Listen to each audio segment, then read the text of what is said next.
被沈思礼的白月光送进监狱第700天，我低头认罪了。狱警叫来沈思礼，看着我在狱中给江婉仪磕头，承担下所有不属于自己的罪名后，我终于被沈思礼接了回去。他以为我还是以前那个骄矜跋扈的林浅，为了和他成婚不择手段。可这次我想嫁给别人了。入狱2年，我早已不是当初的林家大小姐。经历过非人的折磨后，身形枯槁，面色苍白。沈思礼瞥了我一眼，不以为然。装什么样子？早点认罪不就没这回事了？你总是这样，撞了南墙才知道疼。也就是婉瑜心地善良，不忍心让你受苦，还特意叮嘱狱警好好照顾你，不然就你这身板，早就死在监狱里了。我低头，在寒风中扯动干裂的唇角，看着自己身上单薄的衣衫，没说自己在狱中被虐打的事，也没说江婉仪给我的特殊照顾。是，多谢江小姐和沈少爷高抬贵手留我一命，我以后不敢了。似是没想到我会用这个称呼，疏离的态度让他蹙起眉头。若是从前我受了委屈，定会第一时间扑进他怀里哭诉，他甚至已经准备好了应付的措辞。可没想到我如此平静，平静的让他不安。他抬手想替我挽起干枯的头发，我条件反射的蹲在地上，紧紧抱着头发抖。他有些不耐，发什么疯？没完了你！不就是关了2年吗？行，那你自己走吧，车在外面。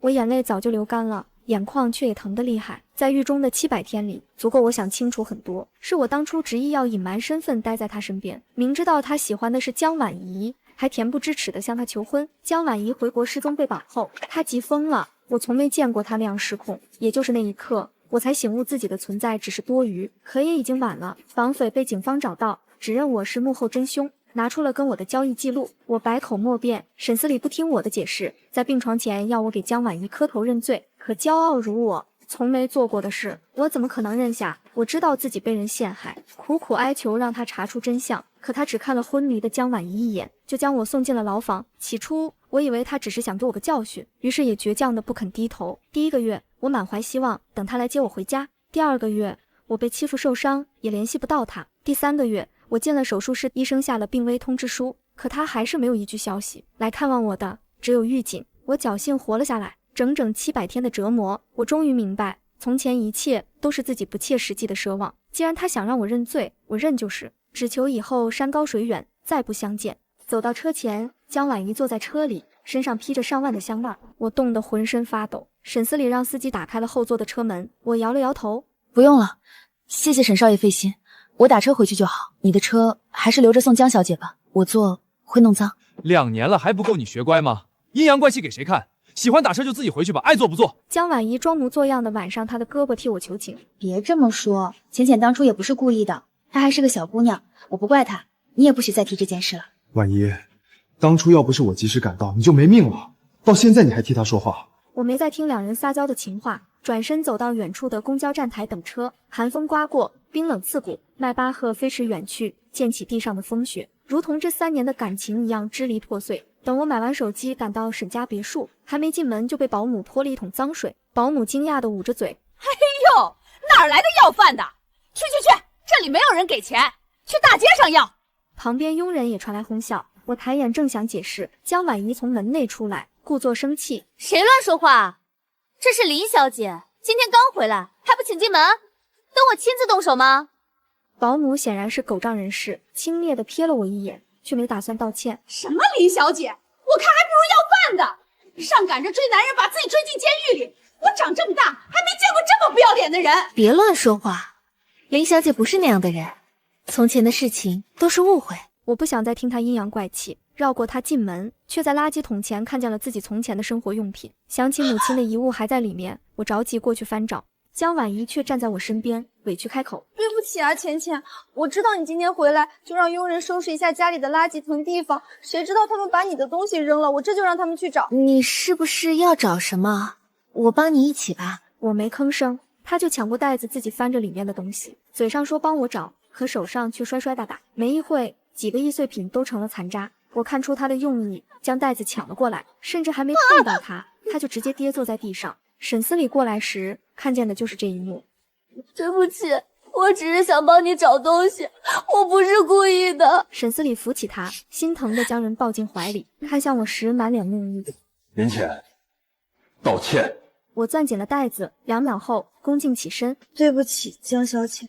卑微的态度让他一腔怒火无从发泄，良久才冷着脸说了一句：“林浅，婉仪好心帮你，你别不识好歹。”是，谢谢沈少爷、江小姐关心，我知错。江婉仪见状也笑着说没事，继续蹲下身帮我翻找。沈思礼在旁边忙着接电话，很快他手里多了个精致的盒子。我急声道：“别动他！”话刚出口，盒子被江婉仪摔在地上，里面传来清脆的声响。他故意伸手去捡玉镯碎片，掌心被划破，渗出血迹。沈思礼听见声音，转头看过来的瞬间，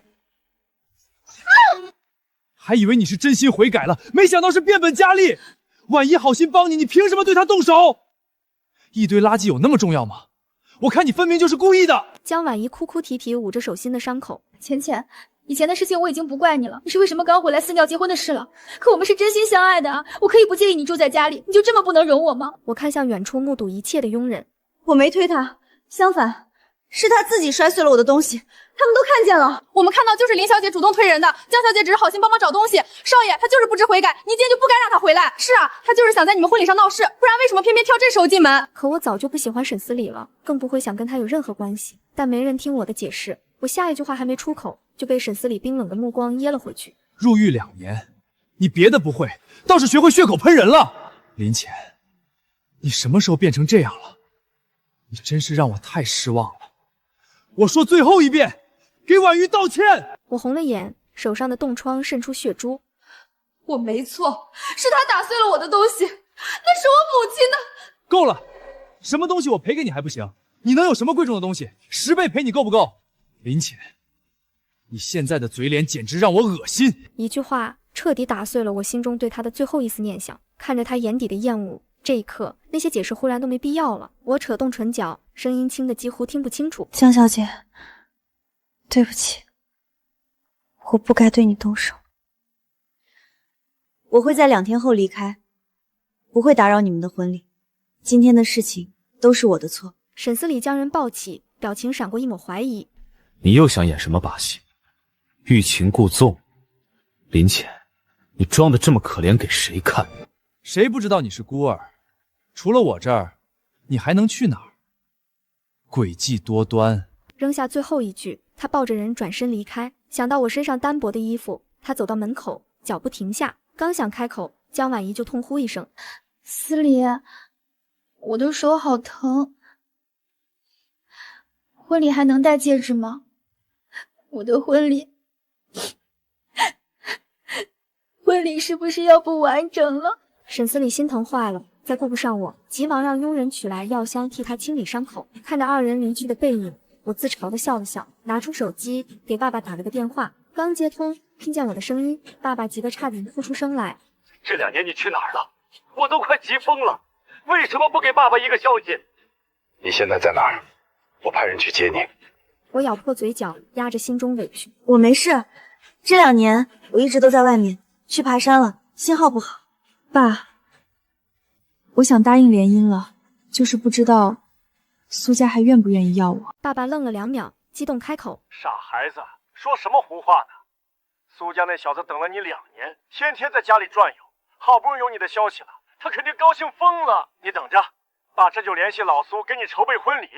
对了，你什么时候回来？2天后吧。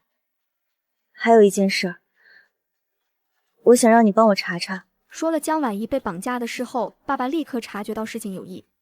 这畜生敢这么对你，不过是开个小公司，还以为自己能只手遮天了。你回来，我现在就让他沈家破产。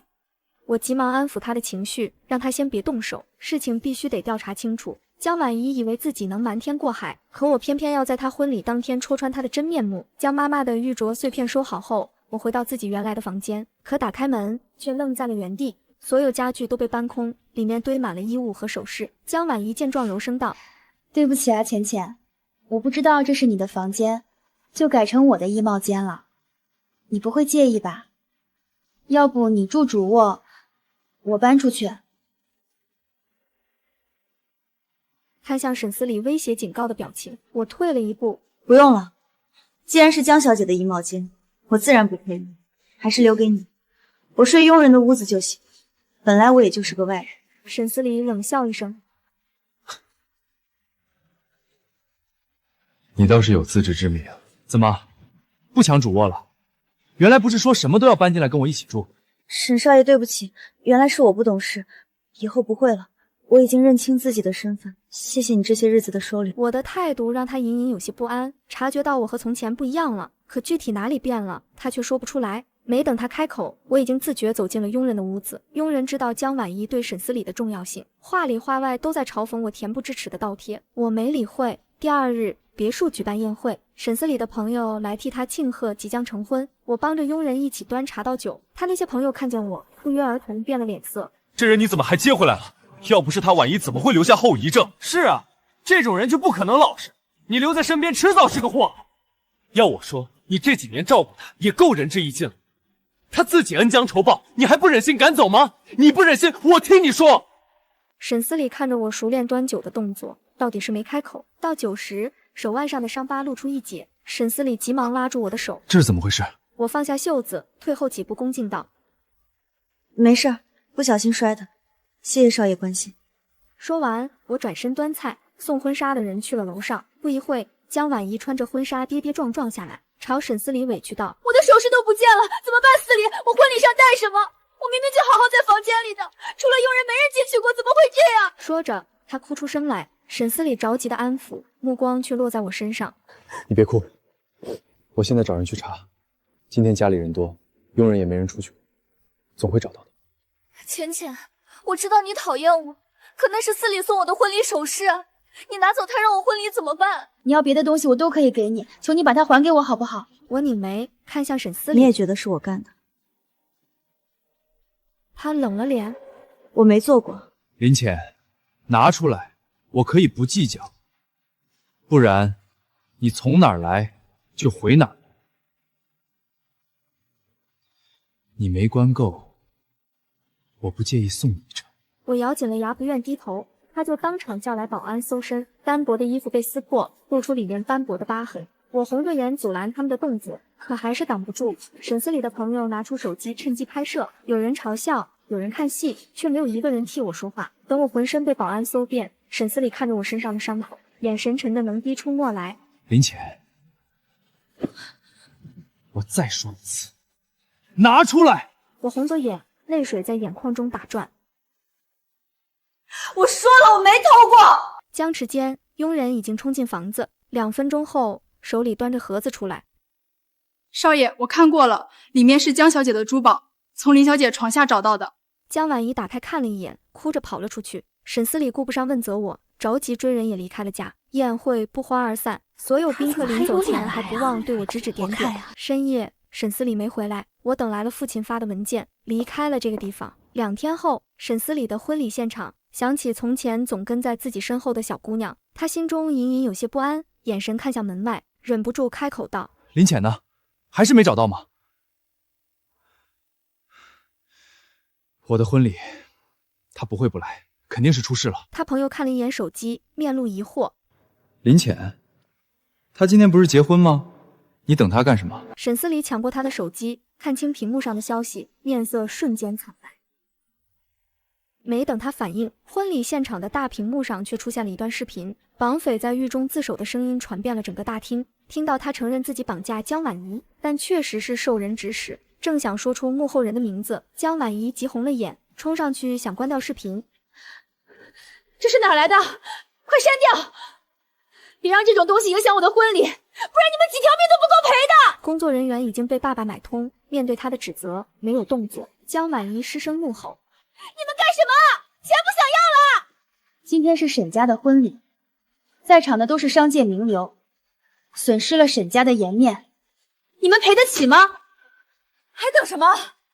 删视频啊！把视频给我删了！工作人员依旧没有动作，江婉怡急疯了，不顾自己的仪态，冲上去就准备抢夺电脑的使用权，可他动作还是慢了一步。没等他碰到鼠标，绑匪已经说出了他的名字，在场宾客瞬间噤声，面面相觑。怎么会这样？我记得当初说是沈思礼那个小跟班绑的人啊，不是还坐了2年牢吗？对啊，我也记得这事当时还闹得不小呢。沈总特意让我帮忙找的线索，不是还有什么交易记录吗？这才2年，绑匪怎么改口啊？是当时沈总可……难不成这件事竟然还有隐情？我当初就觉得不对劲，一个孤儿哪有那么大的胆量绑人啊？江婉仪出国5年了，一点消息都没有，偏偏挑那个时候回来，8成是苦肉计。江婉仪面色惨白，看向从门口踏入的沈思礼，第一时间冲上去想拉住他的胳膊，却被沈思礼沉着脸一把甩开。这视频是怎么回事？你不该给我个解释吗？江婉仪红了眼眶，思礼，你不相信我？他只是个外人啊，你宁愿相信他造假的视频，也不愿意相信我的话。我好不容易从国外回来找你，你知道我这5年经历了什么吗？这件事我一直忍着没告诉你，就是怕你心疼，怕你生气。可现在看来也瞒不住了。沈思礼眼中闪过犹豫和挣扎，到底是没忍心打断他的话。5年前，我被沈阿姨威胁出国，她说如果我不走，就会想办法让我身败名裂。我知道自己没有家世背景，配不上你，所以我答应了。我以为出国后一切就结束了，可没想到她还是不愿意放过我。她知道你有多爱我，也知道我离开后你会拼了命的找我，所以她雇佣了一批人，在我刚下飞机的时候就将我绑走了。5年，整整5年，我在生死的边缘挣扎。如果不是想着一定要回来见你一面，我早就死在那个地方了。说完，他扯下白纱手套，露出自己手腕上斑驳的伤疤。第1刀是我刚被绑走的时候，我想自杀；第2刀是我被人凌虐的时候，我撑不下去，想要个解脱；第3刀……没等他说完，沈思礼急声打断，他闭上眼，声音止不住的颤抖。你说这个视频是浅浅造假的？他既然有这个能力，为什么2年前不说？为什么要在监狱里待2年？他只是个孤儿，除了我，没有其他亲人，他有什么能力让绑匪改口？之前的事情我不想再提，但今天的事情，你必须给我一个解释。江婉仪愣住了，她没想到沈思礼对我的信任会有这么深，可很快又换上一副委屈的表情。思礼，该说的不该说的我都说了，你还是不信我吗？我知道当年我不告而别伤害了你，可我也是有苦衷的。如果不是后来沈阿姨过世，他们对我的看守松懈，我现在根本不可能站在这里，更不可能和你结婚。如果绑架案真是我做的，那我为什么要同意你接她回来？这不是给我自己挖坑吗？见沈思礼没反应，他再次开口：当初你找到我的时候，我只剩下一口气。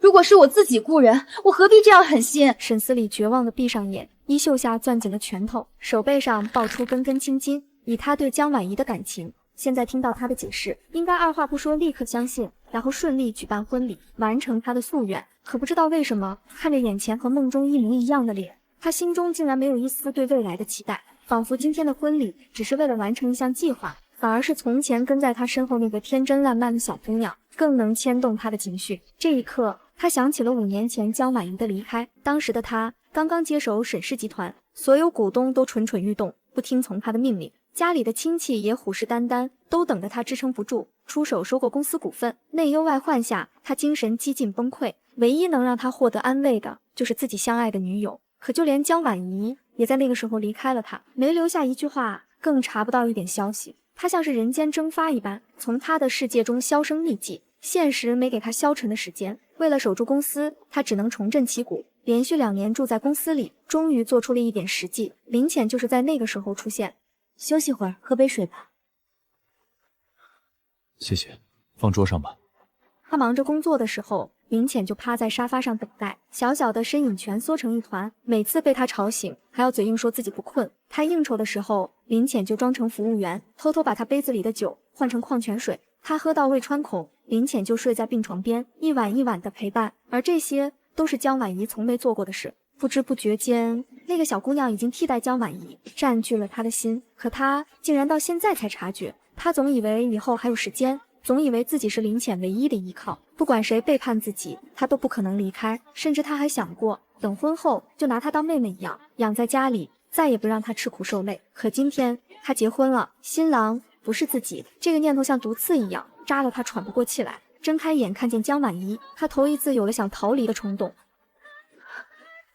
思礼，你相信我，我说的都是真的。今天是我们的婚礼，为了今天，我们等了5年，以前的事情都过去了，我们放下它，往前看，好吗？沈思礼眼底一片冰冷，再也没了从前的情谊。你说的倒是轻巧，这5年，你知道我怎么过的吗？你知道我经历了什么吗？江婉仪，你太自私了，你什么都不知道。如果我当初被赶出了沈家，你还会回来找我吗？江婉仪脸上青红交加，咬紧了牙，却没说话。工作人员刻意安排过，为的就是当众给她难堪。在他一番解释后，屏幕上播放了一段新的视频，画面里是他几年前在海外的一些社交场合照片。他和几个陌生男子出现在一艘游轮的宴会上，有说有笑，举止显得颇为熟络。其中一张照片里，他被一位中年男士揽着肩膀，两人的距离明显超出了普通朋友的范畴。有人认出了游轮上的标志，顿时低声惊呼：“这不是东南帮的船吗？我听说过，那是个背景很复杂的海外圈子，进去的人要么翻身发达，要么惹上一身麻烦。江婉怡竟然跟他们有来往，看他那表情，笑得那么自然，也不像是被人强迫的。听说想上那艘船，光入场费就得1000万，他哪来这么多钱？刚才他说的那些话，恐怕没几句是真的。看不出来，他居然是这种人。公司最困难的时候他走了，现在沈总把局面扳回来了，他又跑回来演苦情戏，真是……江婉怡没想到会有人查出他在国外的照片，没想好怎么解释，他着急的摇头：“不是这样的，我真的是被迫的。司令，你相信我，我没有做过对不起你的事。有人在陷害我，肯定是有人在陷害我。”话落，现场宾客立刻唾骂起来。事实都摆在面前了，还能睁着眼说瞎话？不愧是在国外鬼混过的人啊！这心机，这手段，我真是自愧不如。活该做出这种事。就是，我看当初的绑架也是他自己干的吧？女人狠起来连自己都不放过。可惜人总被这毒妇盯上，就被才是倒了8辈子血霉。我要是他，早就没脸见人了。面对他的狡辩，沈思礼身形摇晃，几乎站立不住，自嘲的笑了笑，开口道：“今天的婚礼取消，不好意思，让大家白跑一趟了，各位见笑。”话落，他转身准备离开，江婉怡冲了上来，拖地的婚纱被他踩在脚下，猝不及防狠狠摔了一跤，跌下了高台，痛呼声响起，江婉怡疼得面色惨白，哭着看向沈思礼：“司礼，我好疼啊！你不要取消婚礼好不好？那些事情我都可以解释的，我求你了，我求你了。”沈思礼冷着脸，这次却没服他：“去医院吧，你现在也不适合办婚礼。”“不，我不用去医院，我没事儿，我可以坚持的，我求你了，别走。”这时，沈思礼的朋友拿着手机过来：“开始了，我查了，对方是苏家。”沈思礼满眼不可置信：“苏家，京圈的苏家，怎么可能？苏家那种家世怎么会娶一个孤儿？他什么时候认识苏锦峰的？”江婉怡听见这话，着急开口：“你别相信他，他前2天就偷了我的首饰，摆明了就是不想让我们结婚啊！你今天取消婚礼赶过去，不正好着了他的当？林浅就是故意的，你不能被他骗了啊！今天的视频肯定是他的手笔，视频都是假的，都是他伪造出来的。”沈思礼冷眼看着他：“偷？江婉怡，我最后问你一次，那些珠宝到底为什么会出现在他那儿？我跟他认识3年，他是什么样的人，我再清楚不过。如果是为了钱，他一开始就不会认识我。别再拿我当傻子了。”江婉怡眼中的慌乱稍纵即逝：“就是林浅偷去的，一个绑架犯嘴里能有什么真话？连绑架都能做得出来，伪造2个视频又算什么难事？”沈思礼气急，咬牙点头：“好一个绑架犯！这件事我会亲自去警察局跟那个绑匪问清楚。”他转头看向朋友：“送他去医院，找人看着他。”说完，他没再看江婉怡一眼，转身离开了婚礼现场，却没直接赶去巡捕局，而是赶往了我办婚礼的酒店。路上，他给助理打去电话，让他去巡捕局跟绑匪询问案件经过。可助理犹豫半晌，却开口道：“沈总，公司项目出问题了，前几天刚签下的合同，对方要毁约，还有上个月的订单也被其他公司抢去了。现在一群股东堵在公司里，要跟你问个说法。知道你结婚我没打扰你，但现在我实在撑不住了，要不你还是过来看看吧。”沈思礼一个急刹车停在路边：“查过吗？对方是什么人？”“苏家和京圈林家。”“京圈林家。”“林家？哪个林家？”沈思礼心中升起不好的预感，却不敢相信这个猜测。助理长叹口气：“给你发了个文件，你看看吧。”“林小姐不是孤儿，是林氏集团的独生女，京圈林家的千金小姐。他们公司刚才已经发出了她结婚的消息，上面有她的照片。”沈思礼浑身血液几乎冻结，颤抖着手点开了那份文件，里面清清楚楚写着我的身份信息和家世背景。林氏集团千金的字眼刺痛了他的眼睛。消息冲上热搜，我的身份彻底曝光。沈思礼的朋友急忙给他打来电话：“思礼，我们之前错怪林小姐了，现在看她当初隐瞒身份只是为了和你在一起，怕你压力太大。林氏集团我们根本高攀不起。至于那次绑架，估计也是江婉怡自导自演的戏码，我们都被她耍了。”沉默良久，沈思礼才开口道：“我已经知道了。”“那你现在准备怎么办？”“去跟他认错，求他原谅我。如果不行，欠他的我会想办法补偿给他。路上，他想起从我出现后公司突然增加的订单，那时他只当是自己新的方案有效，给公司拉的生意。可现在看来，那些京市的公司都是看在林家的面子上才会跟他合作。沈家在当地虽然有些势力，但这些和京市比起来，没有任何胜算。唯一的解释就是我帮了他，迟来的愧疚几乎让他理智崩溃。他一路闯红灯飙车赶到酒店，婚礼已经进行到最后一步，现场都是京圈贵族，没人认识他。他没有请帖，保安也不愿意给他放行，他只能换上服务生的衣服混进去。却看见我跟在苏锦峰身后笑着敬酒，笑容刺痛了他的眼，也刺痛了他的心。我有多久没有在他面前这样笑过，连他自己都记不清楚了。似乎从江婉仪出现那天起，我们之间的感情就产生了深深的沟壑，越来越大，越来越不可收拾。看见我穿着高定的婚纱，戴着上亿的珠宝，笑容洋溢，恭敬有礼地跟其他公司高层打着招呼，举手投足间都是高贵和不可触碰的庄严，似乎这才是我本来的样子。他原本永远也触碰不到的人。敬酒到最后一桌时，他突然冲出来，拉着我的手跑了出去。等躲开酒店员工的视线，他这才松开手，直直跪在我面前。我甩开他，面露讥讽：怎么，沈总今天是过来喝喜酒的，还是过来送我去监狱继续吃牢饭的？不愧是沈总啊，真是个痴情人。现在就要抓我走吗？沈思礼脸色难看到极点，挣扎半晌才缓缓开口：芊芊，你能别这么说话吗？算我求你了。我知道之前的事情你受委屈了，我今天过来就是向你认错，求你原谅我，给我一次机会弥补，可以吗？你放心，江婉仪的事情我会处理掉，以后她再也不会出现在你面前了。我知道你爱的人是我，别因为赌气随便选一个人结婚，我心疼。我笑着，眼泪却不受控制地落了下来。爱你，我怎么敢，我怎么配？我不过是一个绑架犯、盗窃犯，您能高抬贵手放我一马，到现在已经是我命好了，不是吗？我没赌气，结婚是我深思熟虑后的决定。放心吧，我以后不会再纠缠你了。你自由了。转身想走，他一把拉住我的手，将我拥进怀里，动作扯到了从前的伤口，我疼得倒吸一口凉气。他察觉不对，想掀开我的袖子，被我拦住。沈总，我已经嫁人了，还请你自重。芊芊，你一定要这么说话吗？绑架的事情我已经查清楚了，你是无辜的。从前的事情是我昏了头，我向你道歉。可今天的婚你不能结。我最讨厌的就是你这副自作聪明、自以为是的样子。你一句绑架，我被送进监狱2年，跟家里断了联系，监狱2年，几次在监狱里被虐打，送进手术室，你什么都不知道，到头来还让我感谢你高抬贵手。现在你一句道歉，就要抹去我受过2年的苦。你以为你是谁？结婚是我的事，和你无关。我嫁给谁都不关你的事。我们结束了。他像是没想到我会遭受这些，满脸愕然。虐打？什么意思？怎么回事？我看向他，眼神冰冷。你是装不知道还是真不知道？也对，毕竟你的心上人在你眼里可是心地善良的小白花，只有我才是心如蛇蝎的毒妇。不是这样的，我真的不知情。他说他会在狱中找人照顾你，我才……我烦躁的后退一步，跟他拉开距离。还什么？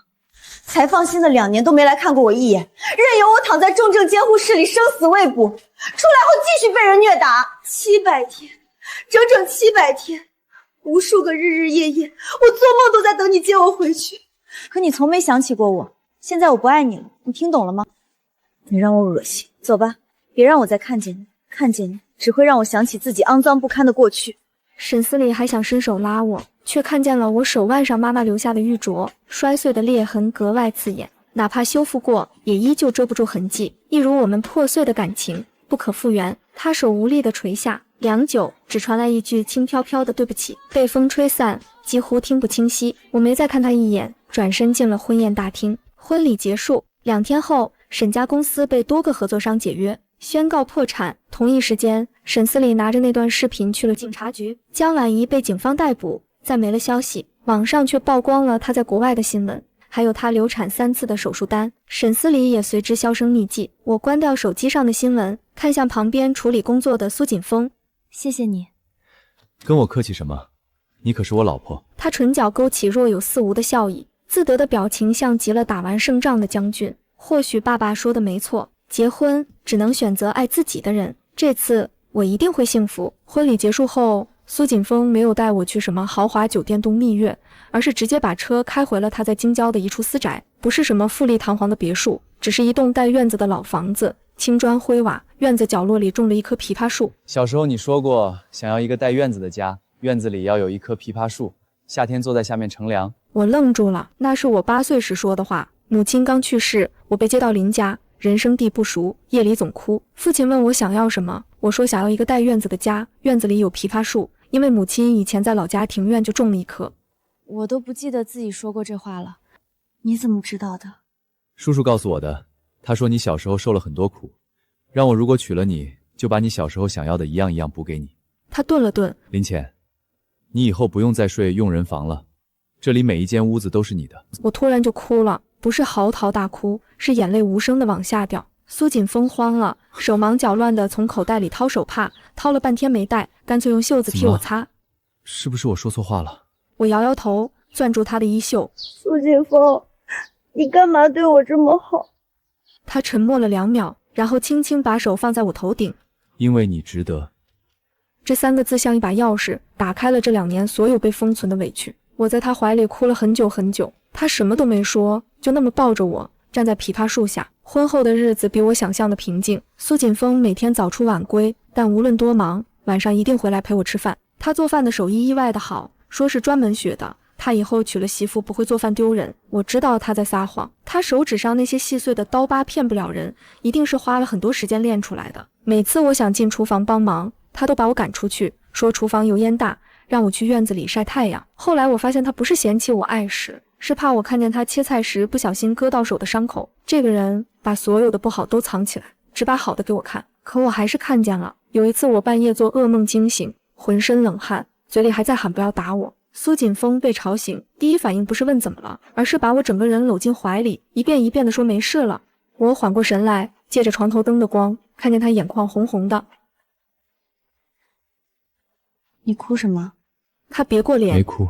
你眼睛红了？那是灯光照的。我盯着他看了几秒，忽然伸手摸了摸他的脸，他微微一僵，然后缓缓闭上眼睛，睫毛轻轻颤着。苏锦峰，你是不是怕我还没好？我可能还需要一点时间，那些事情不会那么快就忘掉，但我答应你，我会努力好起来的。他低下头，不急，慢慢来，我等你。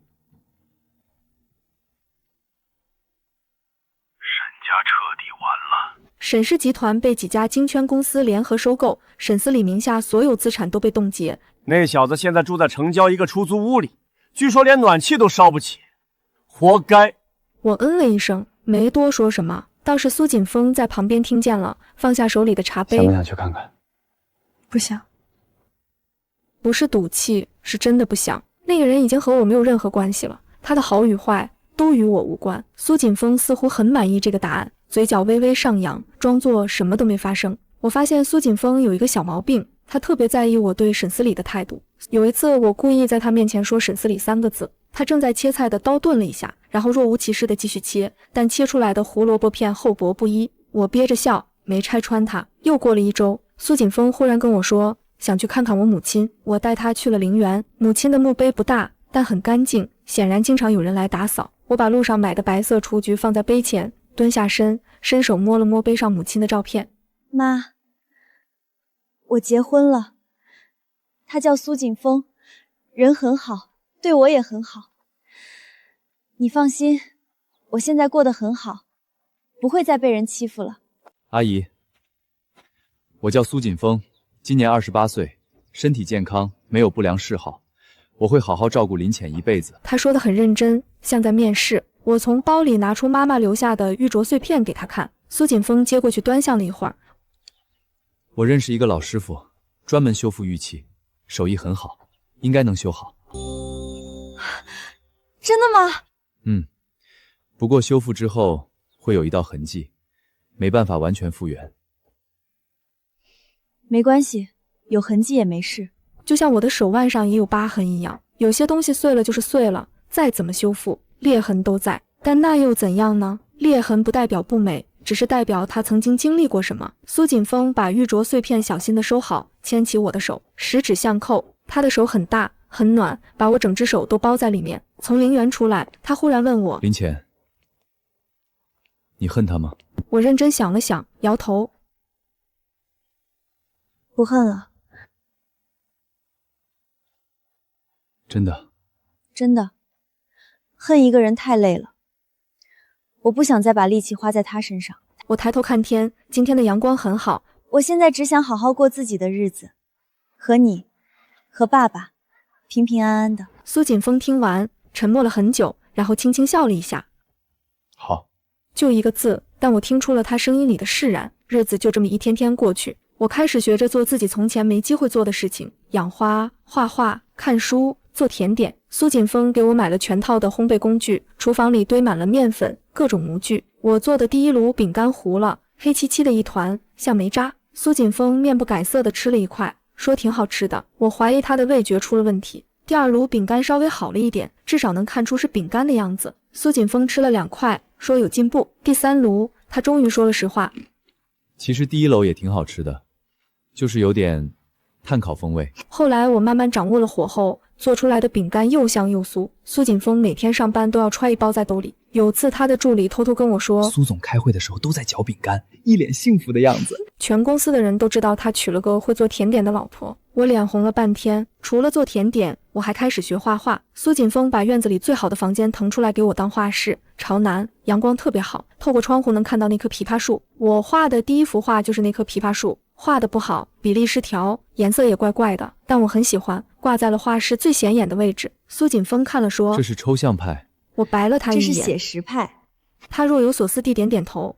那你观察世界的角度确实挺独特的。我又气又笑，拿画笔在他脸上画了一道，他没躲，反而凑过来让我在他另一边的脸上也画一道，对称一点好看。我举着画笔，看着他那张俊脸上2道蓝色的痕迹，忽然觉得这就是我想要的生活。又过了1个月，我正在院子里给花浇水，门铃响了，打开门是个意想不到的人，沈司里的前助理。他看起来很憔悴，西装皱巴巴的，眼睛下面一片青黑。林小姐，苏太太，沈总，沈司理，让我来给你带句话。我握着水壶的手紧了一下，然后松开了。什么话？他说他知道错了，他不求你原谅，只想知道你过得好不好。如果你过得好，他就放心了，以后不会再打扰你。